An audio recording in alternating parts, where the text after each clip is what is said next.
Welcome to another week of Between the Posts and right here at the beautiful Moseley Hotel. I'm joined by Div 3 analyst Alex, AK-47 Coots from Cootsy and the Cowboy. How are you today, mate? Yeah, good, thanks, Tommy. How are you? Oh, I'm pretty good. I appreciate you coming out. Was it 3 degrees when you got up this morning to come to Between the Posts? Well, I actually checked an hour after I woke up, so I'm going to assume when I woke up it was about 2. Yes, good commitment. And the other thing you do really well is your notes, mate. You're fantastic with your preparation. Tell me what segments you're going to be joining me for today, apart from this one. I'll be joining you for Div 1, Div 3 and What Caught Our Eye. 3 of the big ones. And of course, Coach of the Week will come from your Division 3 as well. So all of that. Thanks to all our great sponsors from, well, all of them and the RD Jones Group. Thanks to everyone who sponsors a segment. Mate, it's going to be an exciting time. And what game were you at yesterday for Cootsy and the Cowboy? I was at St. Peter's taking on Tea Tree Gully. Really looking forward to your thoughts in the Division 1 wrap on that one. Stay tuned. We've got all our usual segments. Obviously, it goes without saying. Goals and marks of the week, Coach of the Week, and even a very special one this week, a little bit of a where are they now? That's right. So stay tuned. We'll be back with more Between the Posts.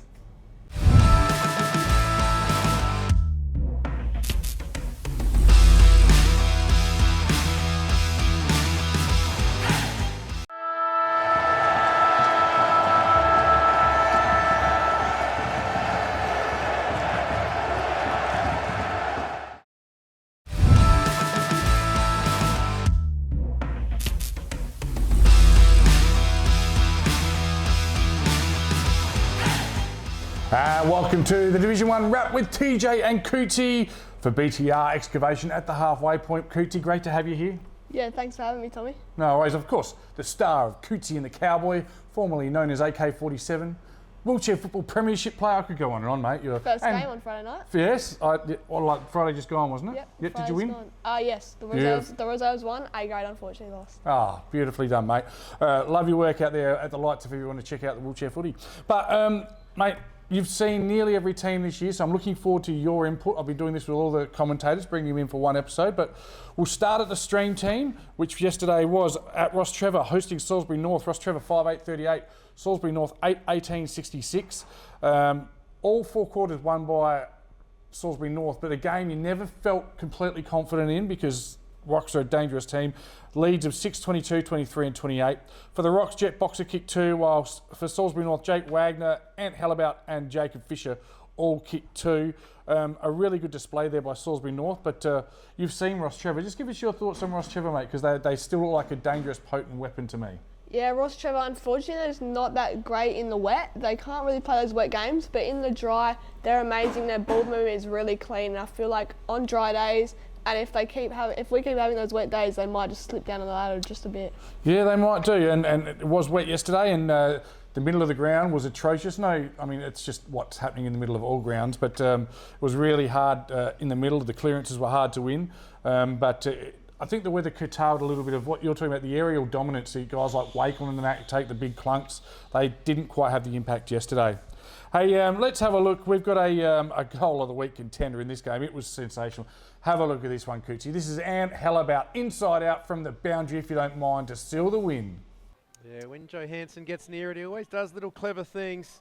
Here goes Hellabout. He got the tap, right foot, checky. It looks good off the boot. He loves it. What a goal. Anthony Hellabout. Wow. Well, Tommy, how did you find the Ross Trevor facilities yesterday? Oh, mate, they're sensational. It's still one of the great places to watch footy. It was being wet, you can go inside. But a big thanks as well to the Ross Trevor committee who hosted us at half-time. They're a great group. They're a really good club. They've got their 5 teams. They're really well connected. And I'd look there, you just wouldn't ever take Ross Trevor lightly. But all in all, great day, good facilities. I even love the fact you can park your cars around the outside and the outer side. So there's that little bit of country footy feel. So, yeah, no, all in all, a great club, a great day, and it's hard not to smile when you have a win against the team that's sitting second. Hey, I'm going to give us the best players, and then we're going to move on to a very disturbing photo of Matt Gale and the Player of the Year votes. But better players who don't get in the votes are Ross Trevor, Baldwin, Lim, and Hayden Swanbury was very good, and not just because your dad bought me a beer, but you were excellent down back. Nick Stokes, fantastic, holding Finn Wakeland goalless. I haven't seen that happen before. McLennan, Lloyd McLennan was good. Jake Wagner, fantastic. Jamie Jones at fullback, he is a wall. Tyrell Hocking in those conditions, the little fella, he's always in and under. And I thought Brody McBride was sensational playing his role. Give us the votes, and then we're going to throw to, well, an interesting photo. Who got the votes yesterday, mate? So the votes for that game, it was 1 Geordie O'Brien, 2 Jacob Fisher, and 3 Jake Russo. And let's have a look at the photo of the Matt Gale sandwich between our award winners.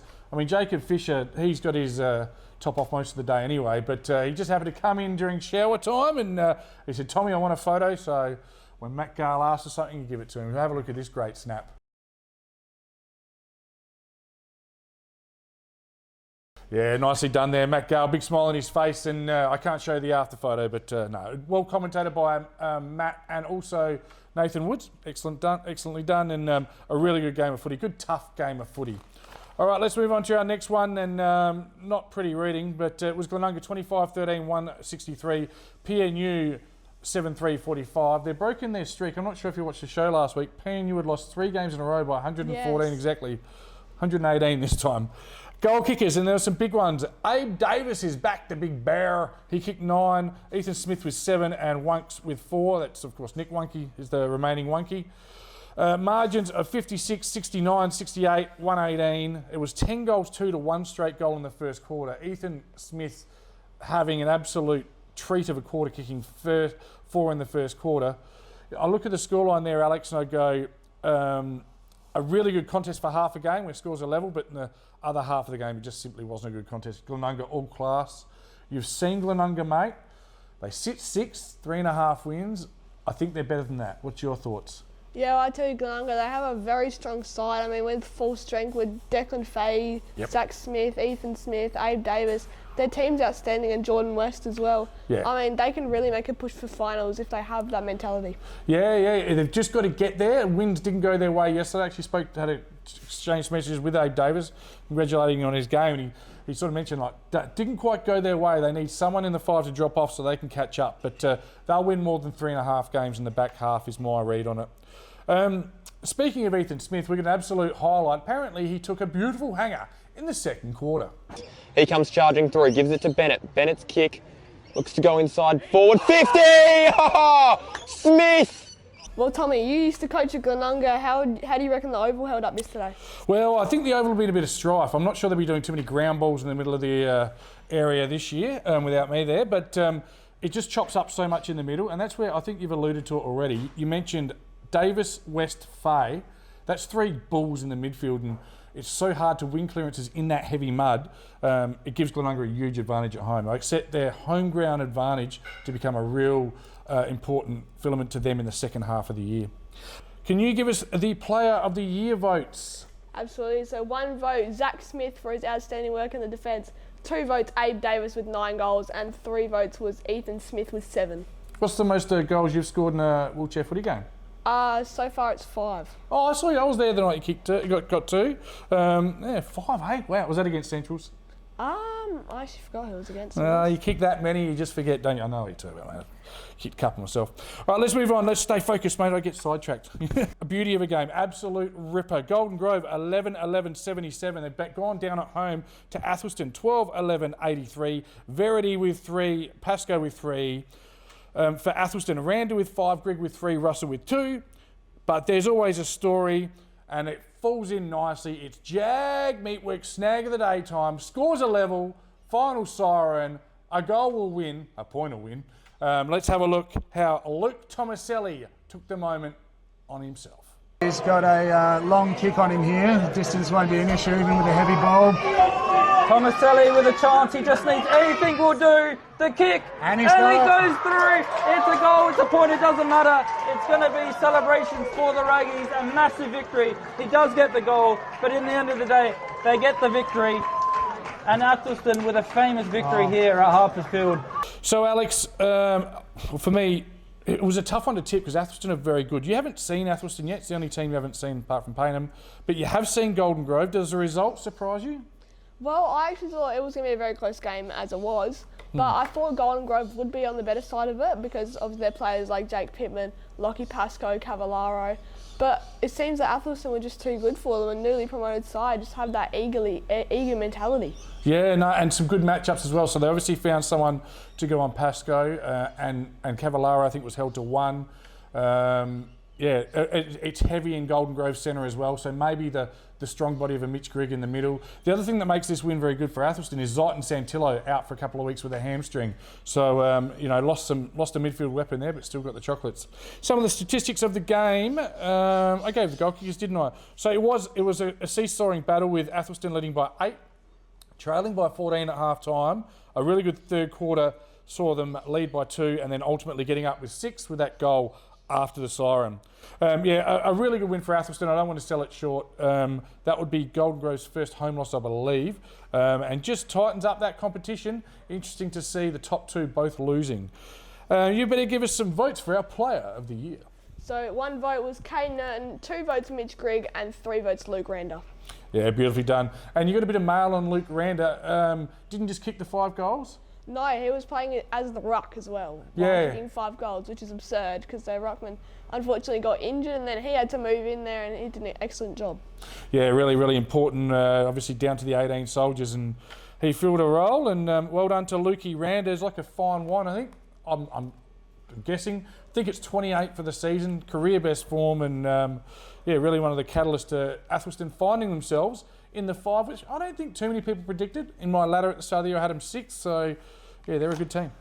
All right, our next game, St. Peter's and Gullies. It was at Cootsie and the Cowboy Cool, so I'll just give us some stats, mate, and you can take us through the game.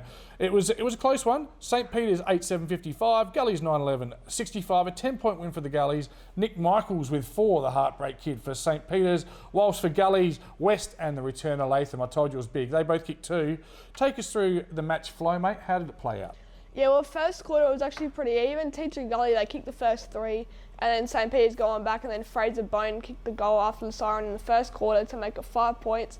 And then Teacher Gully's second quarter was just amazing. They led by 35 odd points at half time. And then St. Peter's third quarter, they came back strong. Teacher Gully were only up by 2 points at 3-quarter time.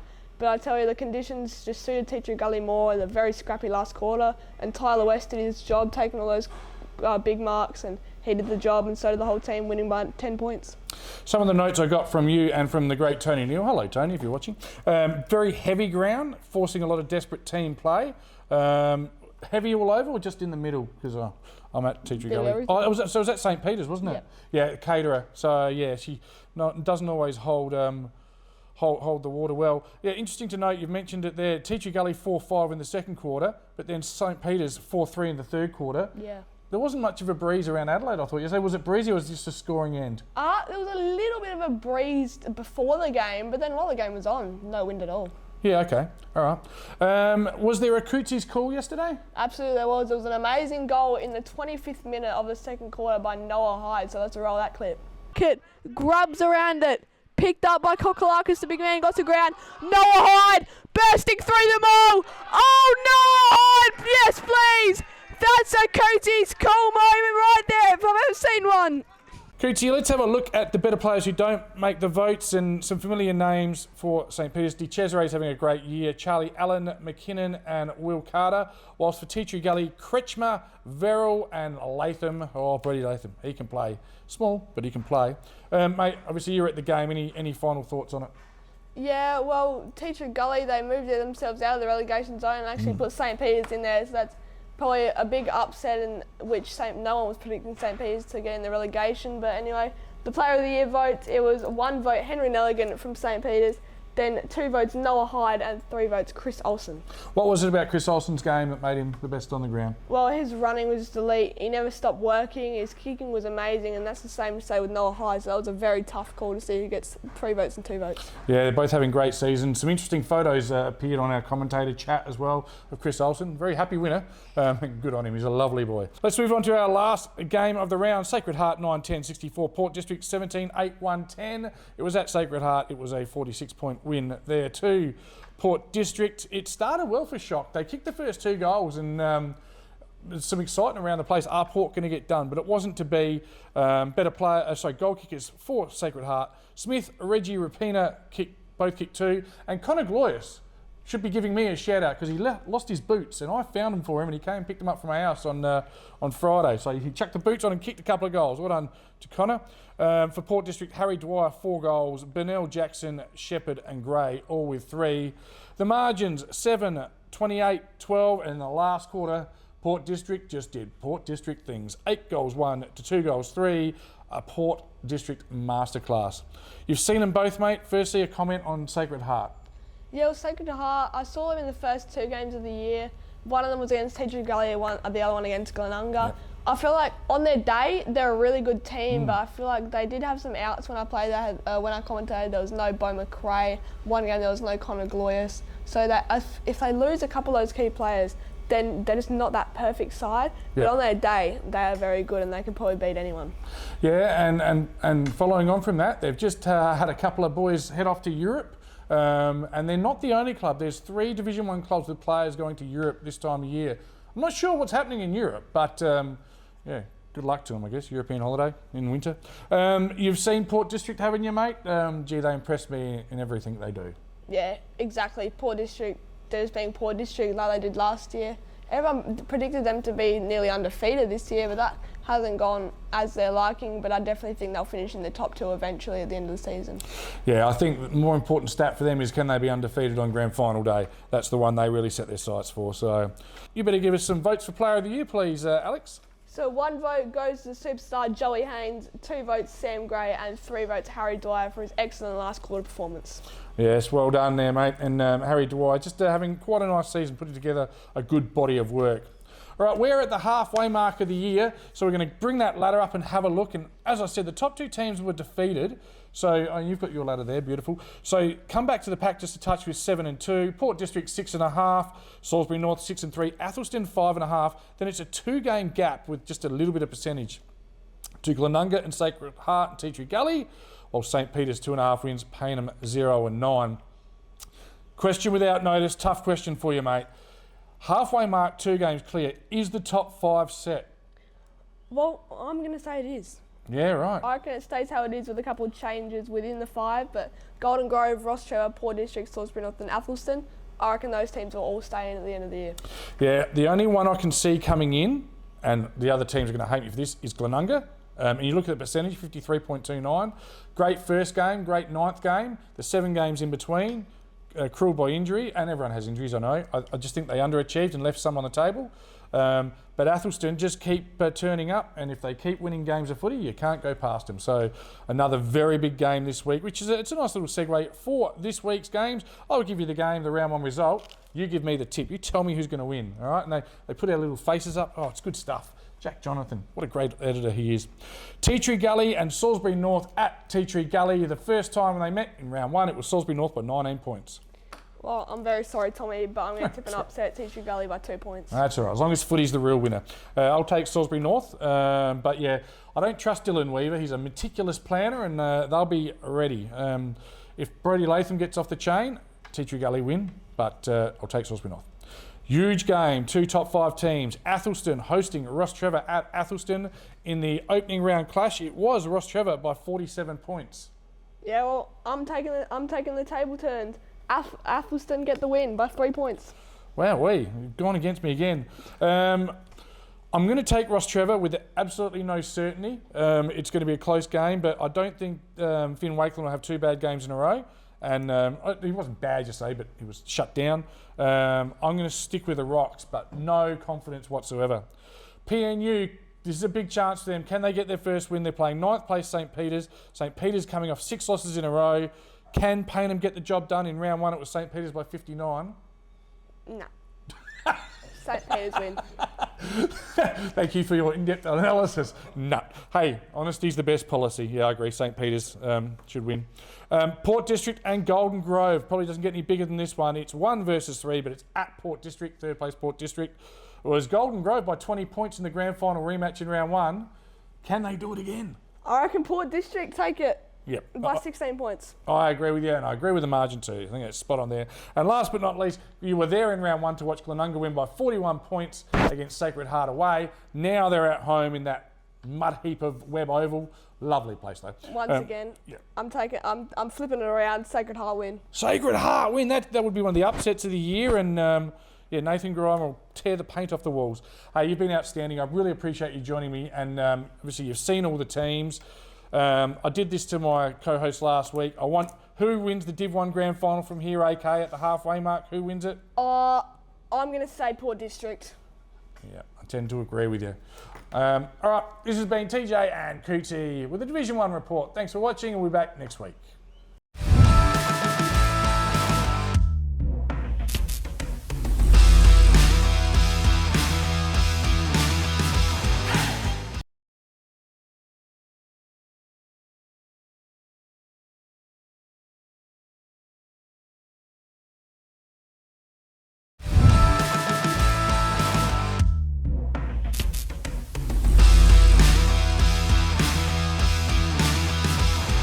It's time for the Bianco Mark of the Week. We'll start with last week's winner. A big congratulations to Archer Swartz from the Walkerville Football Club.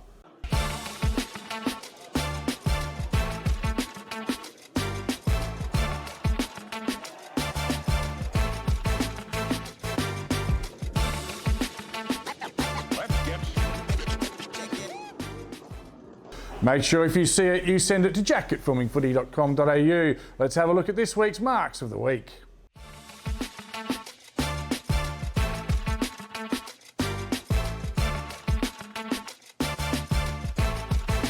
Kick out long down the line to the wing. Oh!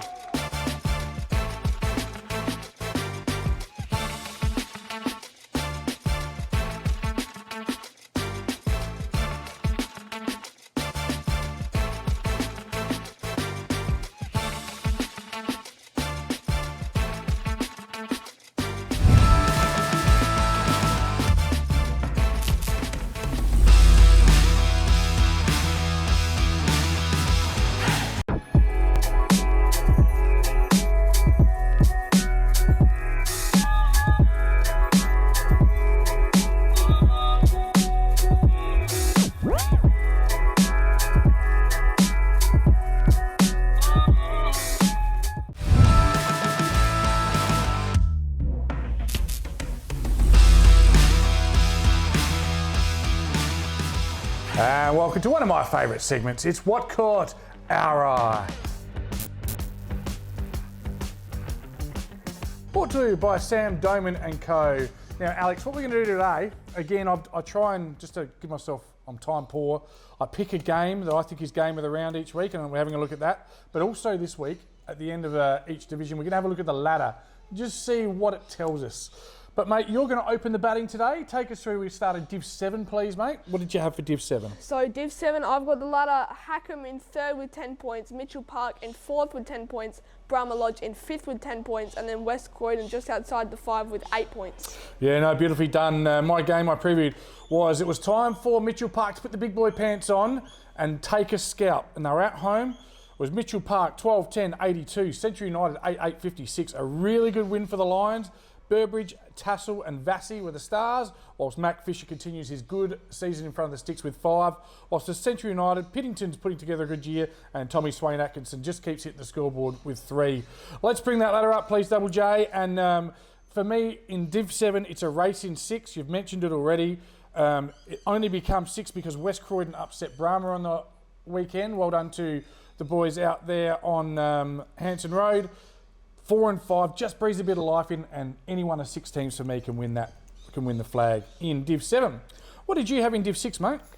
For Div 6, I had Trinity in 8th spot, upsetting Rosewater in 6th, 92-87, and Brad Mercer kicking 7 goals for Trinity. Yeah, great job for Trinity, and I'm getting ahead of myself. Trinity have underachieved, and I think they're going to come and they're going to make a big run. Speaking to Div 6 coach this week, they said, yeah, they're the best team outside the 5 and a real chance. But the game I looked at was a pretty obvious one to me because it was 2nd versus 3rd. Who's going to challenge Gazer? We think it's Elizabeth, and it definitely is. Elizabeth 17-15, 117. Houghton 6-8, 44. Familiar names, the dynamic duo, Batman and Robin, Josh Glenn and Jared Clinton kicking 10 between them, 6 and 4 respectively. Abbott was their best, whilst a man that provided some spark was Cody Sparks. For Houghton, he kicked 3, and Woodcock was their best. But it's the ladder, and that interests me here, mate. It's the most open division because I still think there's 8 teams with premiership ambitions here. 8 teams that can seriously consider themselves a chance. On my Trinity stat, Trinity 3 and 5, they've lost 3 of those games by about a goal or less. I think they're going to really come good in the second half of the year. So it will be very interesting to see that one. Can anyone beat Gazer? Well, I'm not sure. They are looking very strong, but as you said, Elizabeth might be the ones. Yeah, that looks like the likely one. What do you got in Div 5, mate? For Div 5, Eastern Park 97 to Salisbury 164, and Joseph Williams kicking a whopping 10 goals. Just give me that score again. It was 97 Eastern Park to Salisbury 164. That is a huge scoring game. Wowee, good pick up. My game was Paraka and Smosh. It was second versus third. It was at the Bull's Nest. It was, do Bulls have nests? I don't think they do. All right, it was at Lindblom Park. How's that? Paraka 15-7, 97. Smosh West Lakes 13-6, 84. A really good competitive game. Heath and Morris were best for Paraka, whilst Jarrett, the captain, and Kane Blades both kicked 3. 4 Smosh. Gates, again, continues to be very good. Alex Hughes with 4. And in this division, when we look at the ladder, again, Eastern Park, despite that loss, it wasn't a great loss. I look at the ladder and I see Fitzroy and Eastern Park, both 4 and 5. I've seen teams win a flag turning 3 and 6, so you couldn't really write them off yet. Fitzroy having come up, took some time to find their feet. It'll be interesting to see if they can make an impact, those two teams, in the second half of the year. Div 4, please, AK. Well, it was Hectorville 128 to Mitcham 65, and I had Ewan Fletcher kicking 7 goals. Yeah, he's having a good year, isn't he? That was the game I previewed because it was 1v6. Heckie's looking all the rage. Mitcham need to be... they needed to make their move or it was going to be too late. Just quickly on that game, Spinello kicked 4 for Mitcham and Nagel was best for Heckies. You mentioned Ewan Fletcher. But this one here, I think this ladder speaks for itself. When we bring it up here, there's 3 games between 5th CBC and 6th place Mitcham. Top 5 set, isn't it? Has to be. Yeah. So, it's interesting to see how Div 4 plays out now with what... You'd be very surprised if Mitcham could make up that sort of gap now. 3 games and percentage. Div 3, please, mate. So my Div 3 is... Your Div, yes. I got told by a few teachers at my school, big news coming out of Walkerville last week. And big news it is. Matt Crouch, the former Crow, is playing for Walkerville. Do you know how many touches he had in his first game? 50. Oh, and a goal. You do know stuff, yeah. So a real handy inclusion, that one there. The game I previewed was North Haven and Seaton. It was second versus first, and it was North Haven 7-10, 52, Seaton 7-9, 51. A 1-point thriller out there at North Haven. Oliver Wood and Jackson Clee were best for the Magpies, whilst for the Ramblers, Cam Buchanan was the star. They had a lead change at every break, so it was a seesawing battle, and it genuinely befitted 1v2 status. So well done to both teams. Looking at the ladder, I think the top 6, they're all still in the hunt. Kilburn sitting 6th, of course, as you said, in your division. I think they're still dangerous. But, yeah, you'd say there's only 6 teams in the mix. But for me, I think, and you mentioned Matt Crouch quite beautifully, Walkerville sitting 7 and 2, and Matt Crouch is an in. I think they're a real premiership smoky now. Absolutely. Yeah. I think as well. They'll be challenging Havens and Seaton, that is for sure. Division 2, please, mate. I've got the Old Collegians versus the Old Scholars, and Old Collegians all over them. Prince Alfred Old Collegians, 1st on the ladder. Westminster Old Scholars, 10th on the ladder. Yes, I predicted Westminster to make the 5. I was wrong. Oh. I also predicted PAC to win the flag, and I'm confident of that. And it was my game of the round, 1 versus 2. Can Modbury challenge PAC? In the words of Alex, nope. PAC 11-12, 78. Modbury 7-9, 51. Luke McCauley getting back to his best. He's a dangerous player. And Ollie Clark, James Bentley kicking 5. For Modbury, Jacob Jones was very good, and Starr kicked a couple. Again, you look at this ladder, and it's 2 games in percentage between 5th and 6th, and it defies logic from what you've read pre-season. Broadview sitting 5th, 2 games and percentage clear of a team called Goodwood Saints. Chad Corns was coming in, Stephen Motlop was coming in, all these new players. They're going back to Div 1.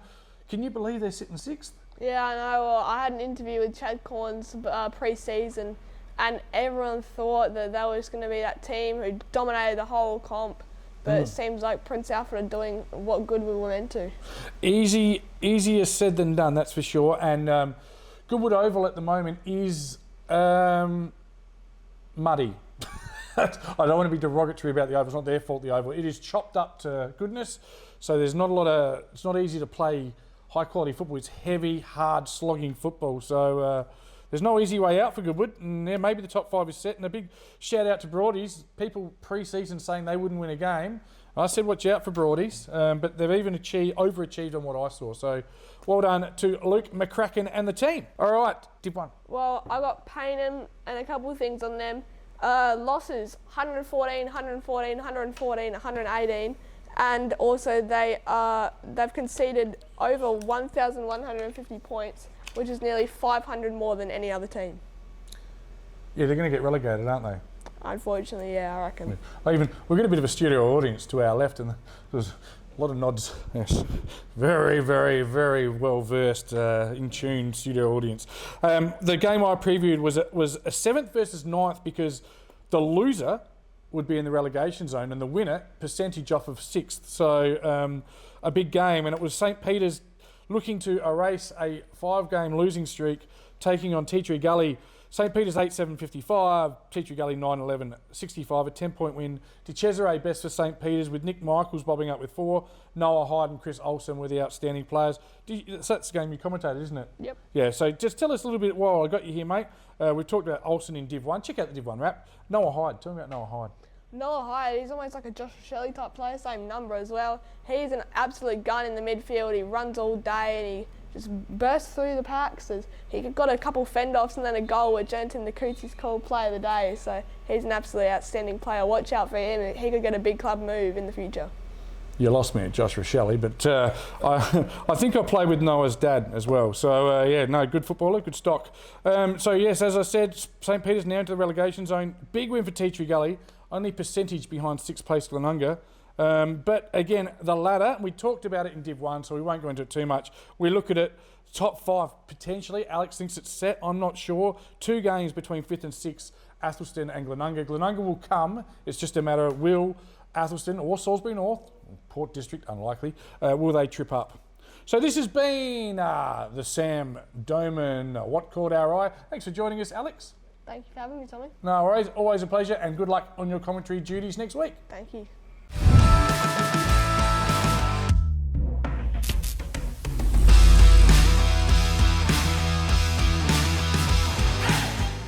You've seen him around town. He walks with purpose.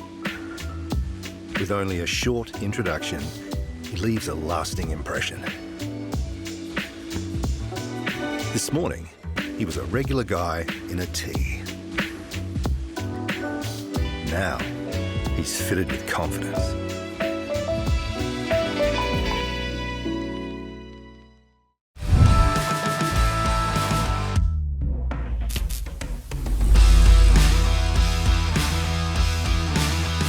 Between the Post fans, it's that time. It's time for our, let me get it right, Peter Shearer, thanks to Born to Build, Goal of the Week. And last week's winner was Sam Fryer from the Woodville South Footy Club.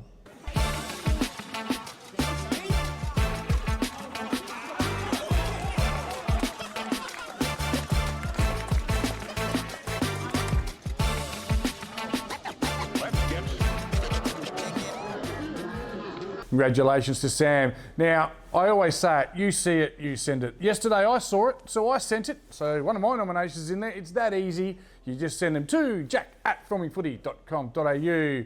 We've got 3 great goals. We've got 3 corresponding emojis. Make sure you vote for your favourite goal this week.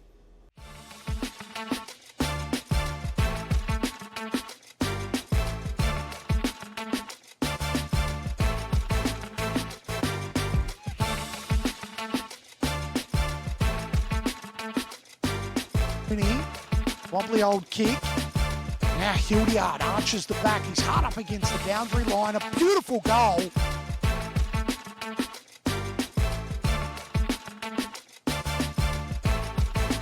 For things. Here goes Hellabout. He got the tap. Right foot, Checky. It looks all good off the boot. He loves it. What a goal.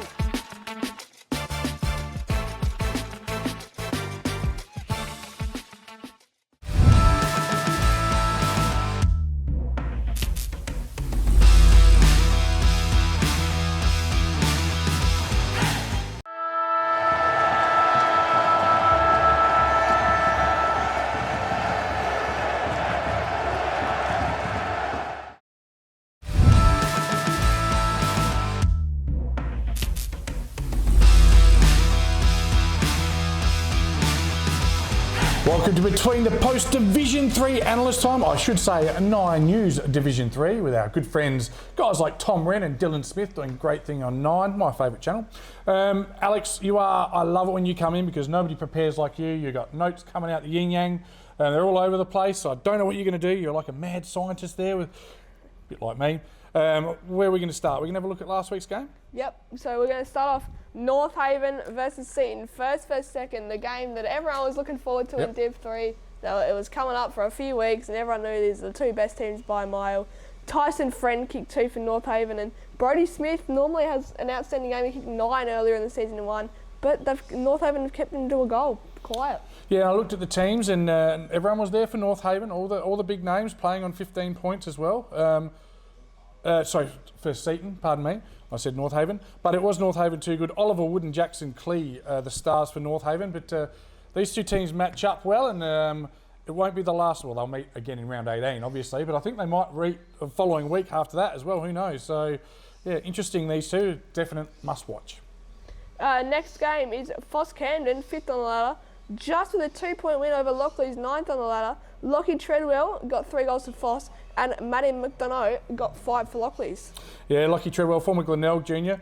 It was interesting. It was a 2-point margin, but the quarter-time margin was 5-3 to 1-1.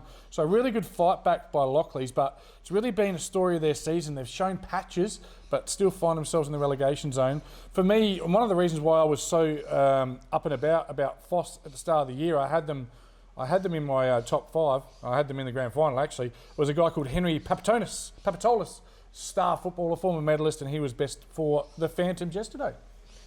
Next game is Plimpton with an absolute thrashing over Adelaide Uni. 25-20, 170 to 5-5, Adelaide Uni. Lockie Stoddard kicked 7 for Plimpton. Carter Norman kicked 5, the former Eagle. And Nathan Ellis kicked 4, while Will Trevina kicked 2 for Adelaide Uni. Yeah, Will Trevina, again, another former Glenelg junior there. Henry Ratcliffe was their best for Uni, and on a wet winter's day, 135-point loss. It's not very good, is it? No, and everyone thought they were going to have a great year. I thought they were going to personally push for finals and make the grand final. But yeah, you had them in your grand final, second. I had them 4th. We'll own it. We were wrong, but we're not Robinson Crusoe there. I think everyone said Uni are coming. Yeah. I got seduced by, and they had some good ins, but it's certainly not going their way at the moment. Next game, Walkerville, 3rd on the ladder, 14-15-99 to Pembroke, 7-6-48. 51-point win for Walkerville. They are red hot in Div 3. Mitchell Hahn got 6 goals, continuing his amazing form. Matt Crouch, the new recruit for Walkerville, just leading the way for them. And Henry Reid kicked 4 for Pembroke. Yeah, the Kennett brothers, again, very good, having a consistent season, those boys. Tully, Ned, and the other brother. The other one was very good for Walkies was Sells. Walkies with 4 senior teams. I actually saw their D-grade play yesterday. They're sitting 8-0 as well. They lost yesterday, 8-1 now. They're a club that have really galvanised together and come good, got women's football going. The Cats are certainly a club on the rise. Well, next one, it was a draw between 6th and 7th, and they both scored 67 points. Edwardstown 10-7-67 to Kilburn 10-7-67.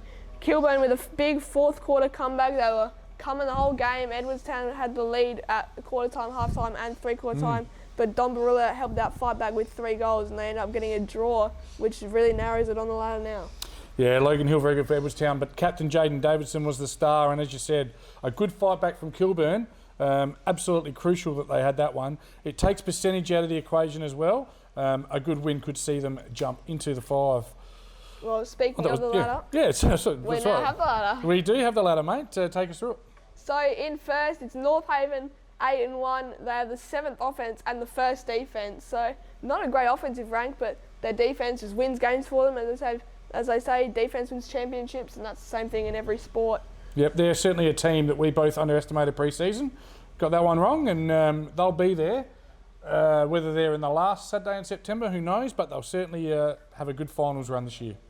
Well, next up is Seaton and Walkerville. They're both 7-2. Seaton with a higher percentage and a higher offense and defense rank. Seaton are first in offense and third in defense, while Walkerville are second in offense and fourth in defense. Yeah, I had Seaton in my grand final. I didn't have Walkerville in my 5. But I learned that one wrong. I think these two teams potentially could meet in the grand final, but time will tell. Next up, it is Plimpton and Foss in 4th and 5th. Plimpton with a high percentage, 55.4 to Foss, 51.68. Plimpton are second in defence, one of the best defensive teams, while being 4th in the offensive rank. And Foss, not a great defence, they're 7th in that, but have the 3rd offence. Yeah, Plimpton, we kind of got that one right at the start of the year. I had them 5th, you had them 4th, so they're around the mark. And Foss Camden, I'm still waiting for them to really gain their momentum. Again, another oval that holds a lot of water. It'll be interesting to see how their ground holds up. But look, their best football is very, very good. Yeah, next up we have Kilburn, who are 4-4-1 on 9 points. Not a great percentage, 46.36. 6th ranked offense with a 9th ranked defense, but I see them making a big push for finals. I think I had them top in my prediction. Yeah, you had them you did, and you had them in the grand final. The thing with that draw is the percentage that isn't good doesn't matter anymore because the draw takes percentage out the equation. They're the kind of team, if they can get there, they're very dangerous. Yeah, and same with the next team, Edwardstown as well. They are 3-5-1. I also see them making a big push. They have the 5th ranked defence, so if they hold up in the 8th ranked offence, which kick on a bit more, Josh Holliday is their key forward in there. He kicked a few big bags last year. He had a 9 game, a 6 game, and a 5 game. So if he can kick on, the Edwardstown will be on like Donkey Kong. On like Donkey Kong. Tell me, Alex, what year were you born in? 2013. Interesting story for you. Division 3, 2013. A club was 3-6 at the halfway point. That club was Payneham North Union, and they went on to upset Scotch in the grand final. The point I say this is you look at Pembroke 3-6 in 8th. All is not lost. If you can get a run on, get momentum, find form, it can happen. Will it happen again? Unlikely, but I think that Kilburn and Towns, they'd still be looking, they'd still be striving. If you get to finals and you get a good run with injury, anything can happen. Yeah, well, Pembroke, they are next, 8th on the ladder. I think I had them 3rd pre-season. We both did, yeah. We both had them 3rd, and they're only opposite end, they're 3rd bottom. Yeah. So they're 3-6. They might make a slight run, but it's just for them really just not getting relegated into Div 4 is a real aim for them. What's their percentage, please, mate? 47.16. Yeah, that's what I felt. I don't feel like they've been smashed or disgraced in any game. I haven't seen 51 points is as big as losses I've seen them. They're competitive all the time. They've just got to turn those close losses into wins. And next up in 9th and 10th, it's the 2 teams who got relegated from Div 2, Lockleys and Adelaide Uni. I thought they'd both make a push for finals, but Adelaide Uni definitely not, unfortunately. 0-9, 10th ranked percentage, 10th ranked offence, 10th ranked defence. They're going to need a miracle to get back into the race of not getting relegated. And then there's Lockleys, who are 2-7 on 4 points. Percentage isn't that bad, so they can maybe make a small run and see if they can overtake Pembroke and just make a push to stay in Div 3. They do have the 5th ranked offence, so that could help them out a bit. Yeah, their best has been all right. I did tip Lockleys to get relegated and got some feedback from their supporters, but at the moment it looks spot on. And Adelaide Uni, I don't think we need to talk any more about that, mate. Where are we going next? Last but not least, the fixtures for next week. Goals? Or goal kickers, sorry. Yeah, let's do some goal kickers, mate. I've got the leader, Mitch Hahn from Walkerville. He's absolutely outstanding. 33 goals in 9 games. What more could you want from your key forward? Yeah, no, he's doing very well, Mitchy Hahn. 6 on the weekend. Yeah, and then as you see there, Jake Sutcliffe for Seaton. He came from Westminster. Was it Westminster or Unley? One of those 2 teams. But yeah, he's an absolute gun. Yeah, Jake Sutcliffe. former Sandford player, 29 goals, having a great season. As is his dynamic partner, former Central District and Port player Nick Nick Gillard. I've got Gill written here. Call him Gilly, with 27 goals, having a good year. You got any more goal kickers there, mate? Because I've got a few more just to rattle off quickly. Yeah, well, I see there Henry Reid with 25 goals. He kicked 4 this week for Pembroke.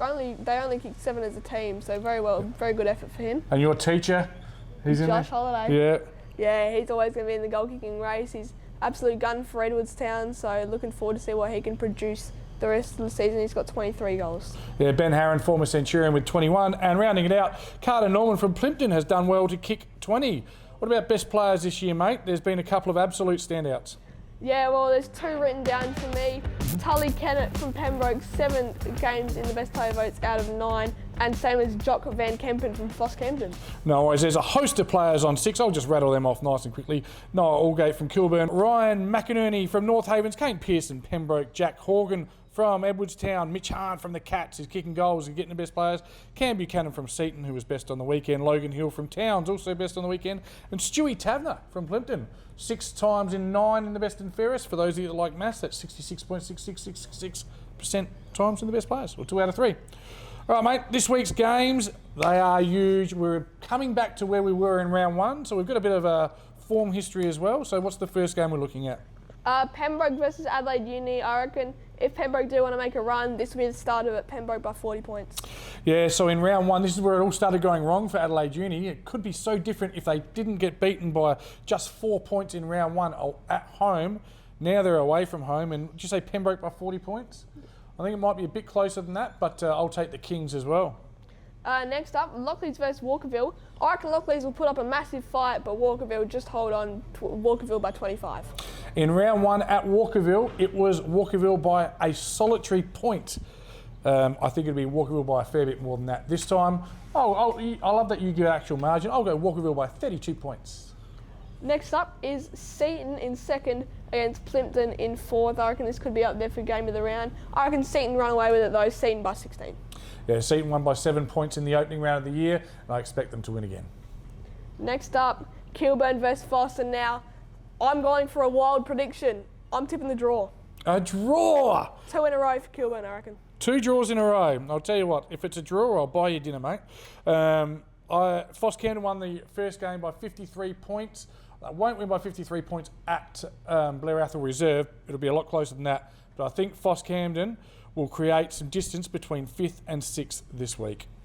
And then last, but certainly not least, Edwardstown versus North Haven, and similar to Lockleys Walkerville one, I see Edwardstown putting up a big fight. I'm saying at North Haven by 26 points. This is one of those ones where Edwardstown's sitting 7th, 3.5. They have to take a scalp at home. They have to beat a top team. Haven's winning by 26 points first time they played, and I think it'll be a similar margin this time around. Absolutely brilliant. Mate, now, we've owned our mistakes and we've celebrated our successes, but let's just revisit our predictions. And after round 9, and I'm writing them down, round 9, Alex, I want your grand final prediction, please. I'm going to say it is going to be North Haven and Walkerville. North Haven and Walkerville.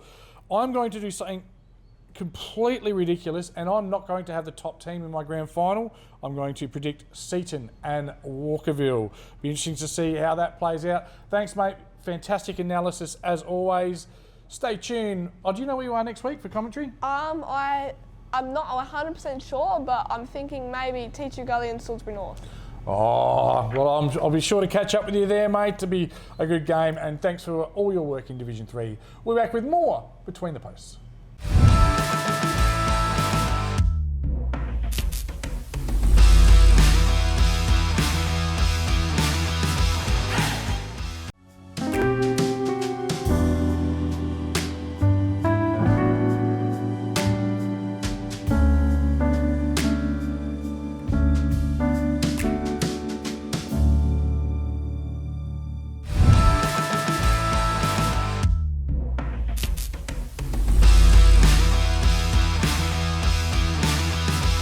It's time for our Farmers Leap Coach of the Week. This week, a coach comes from Division 3, and it's none other than Walkerville Cats coach Ryan Madden. Ryan is in his 7th season at the Cats, but he's starting to find success at all new levels. Currently sitting 7-2, Walkerville aim to do something they haven't done in, from my memory, about 15 years, and that's head to Division 2. With some recent big signings and some tremendous form, they're looking the goods. A 51-point win over Pembroke yesterday was a great example of that. The club is flying in all 4 grades at the moment, and a lot of those due to our Farmers Leap Coach of the Week. Congratulations, Ryan Madden.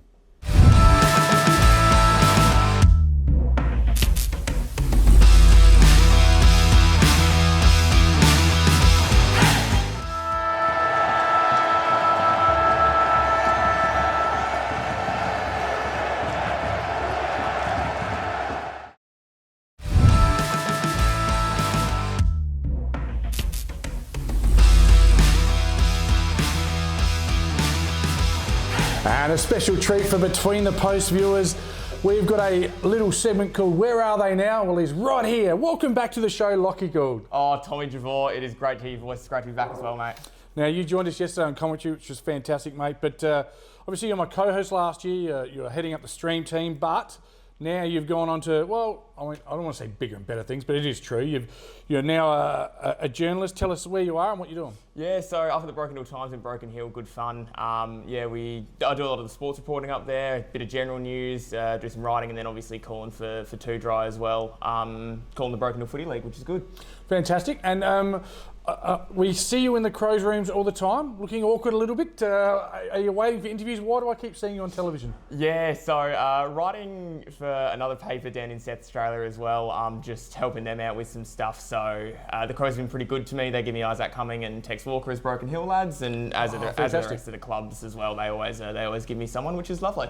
Fantastic. I don't want to focus too much on another league. Let's focus on our league because you were at a Div 1 game yesterday. Where were you? And do you miss the Div 1 and how did you find the standard? Oh, mate, the standard of Div 1 footy is fantastic. I love it so much. It was great to be back. Glenunga were far too good. You and Coots have already discussed it, but Glenunga were far too good. It was great to be back, though, calling some Div 1 footy. And, good luck to the rest of the teams.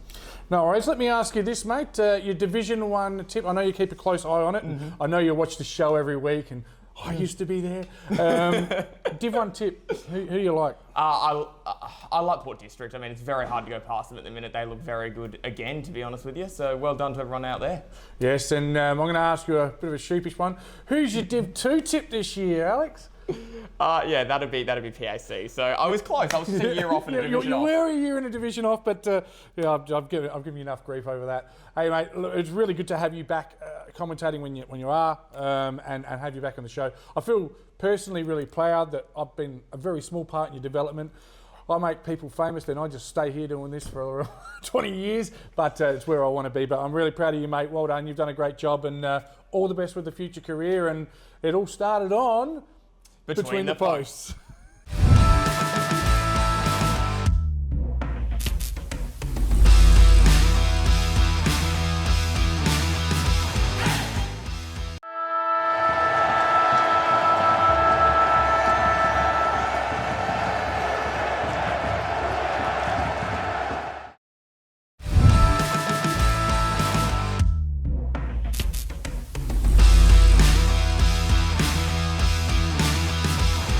And thanks for watching Between the Posts this week from the Moseley. It's been good fun, hasn't it, Alex? Absolutely, it's always a pleasure being here on Between the Posts. Fantastic. Interesting time of year as well. You've come in right at the halfway point. We've had a bit of a deep dive and we've had a look at who we think is going to do what in the second half of the year. We've had a good snapshot, so it'll be interesting to see. We always hold ourselves accountable for our predictions, and so far we've had some good ones this year and we've had some not so good ones, but we do our best, don't we? Absolutely, we do. We try our best, and that's what matters. Yep, and you're out there every week on Div 1, getting a good look. You must be enjoying the Division 1 commentary. Oh, absolutely. Love it doing it for filming footy. Yep, exactly right. Filming footy, so of course you can get your subscription. I'm still getting people hitting me up about the subscription, so check out the Adelaide Footy League page. You can go to the tab there, the media tab there. You'll find everything you need. Just give me a nod, Jack. Was that correct? That's about right, isn't it? Fantastic, because people do tend to contact me at 2 o'clock on a Saturday afternoon when I've got things happening, as we had on the weekend. But fantastic. Some great goals and marks this week as well. You would have seen plenty. You've got the Cooties call each week, so you see some great highlights, don't you? Yes. Noah Hyde won it this week from Teacher Gully. Yeah, beautiful. What do you reckon, and again, I don't like doing questions without notice, has there been one that's really stood out to you across the year so far?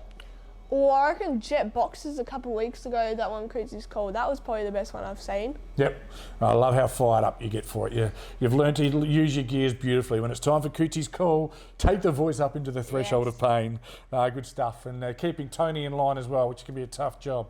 Thanks RD Jones Group, thanks to all our sponsors. Once again, thanks to the viewers. Viewership is up this year, so thanks for tuning in and checking out My Ugly Head each week. I can't thank you enough, and the fellow commentators who send through a lot of information, and everyone that works on the show. Only one thing to say, thanks for watching. We'll be back next week with more Between the Posts.